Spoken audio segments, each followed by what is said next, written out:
তাদের মাত্রা চালানো করছে, যাদের রক্তের বিনিময়ে আমরা আজ স্বাধীন বাংলাদেশ পেয়েছি।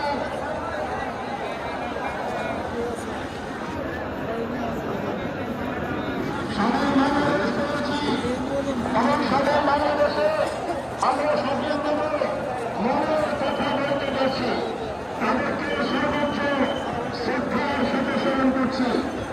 সম্মানিত উপস্থিতি, জুলাই অভ্যুত্থানের মূল স্পিরিট যা ছিল জুলাইয়ের বিরুদ্ধে মজলুম হিসেবে দাঁড়িয়ে যাওয়া, আধিপত্যের বিরুদ্ধে সোচ্চার ভূমিকা করা, সোচ্চার ভূমিকা পালন করা, জমিনের বিরুদ্ধে আধিপত্যের বিরুদ্ধে জুলাই অভ্যুত্থানকে স্মরণে ধারণ করে আগামী বাংলাদেশকে আমরা পুনর্গঠন করার জন্য বদ্ধপরিকর। প্রিয় দেশবাসী, ৭১ থেকে ২৪ বাংলাদেশের মানুষ স্বৈরাচারকে, আধিপত্যবাদকে মেনে নেয় নাই। বাংলাদেশের সংগ্রামী জনতা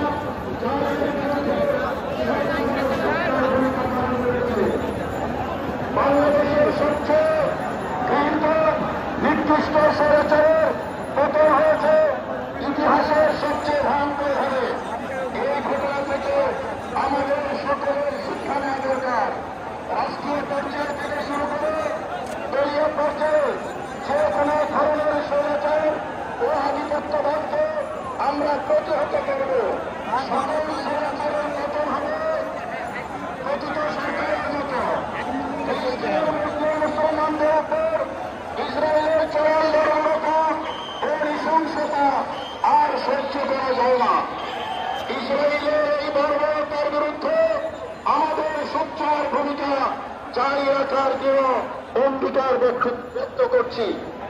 মুসলমানদের পক্ষে যতদিন আমাদের প্রাণ থাকবে, ফিলিস্তিনের মুসলিম মুসলমানদের পক্ষে কথা বলা আমাদের নৈতিক দায়িত্ব। এখন আর শুধু ইসরায়েলের মধ্যেই সীমাবদ্ধ নেই। দক্ষিণ এশিয়াতে ইসরায়েলের এজেন্ট তৈরি হয়েছে।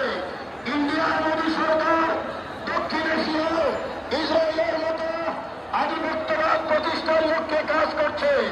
ইন্ডিয়ার মুসলমানদের মেরুদণ্ড ভেঙে দিতে সম্প্রতি ইন্ডিয়ার লোকসভায় অসাংবিধানিক ও মুসলিম বিরোধী ভোটে পাশ হয়েছে।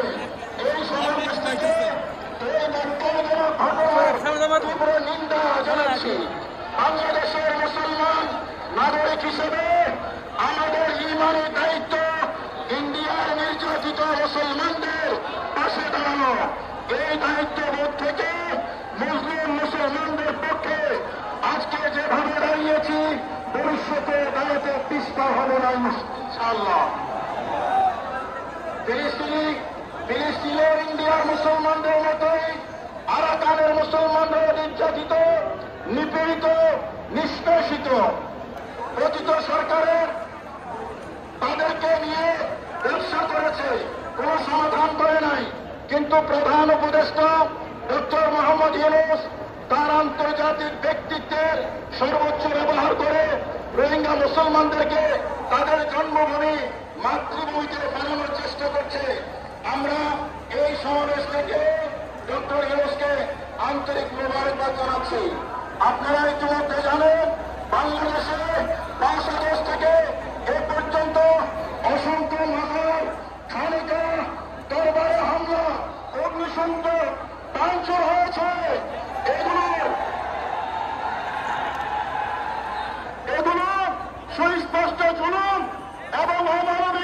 কর্মকাণ্ড বাংলাদেশের শান্তিপ্রিয় ও সচেতন নাগরিক কখনোই এমন জুলুমকে অত্যাচারকে সমর্থন করতে পারে না।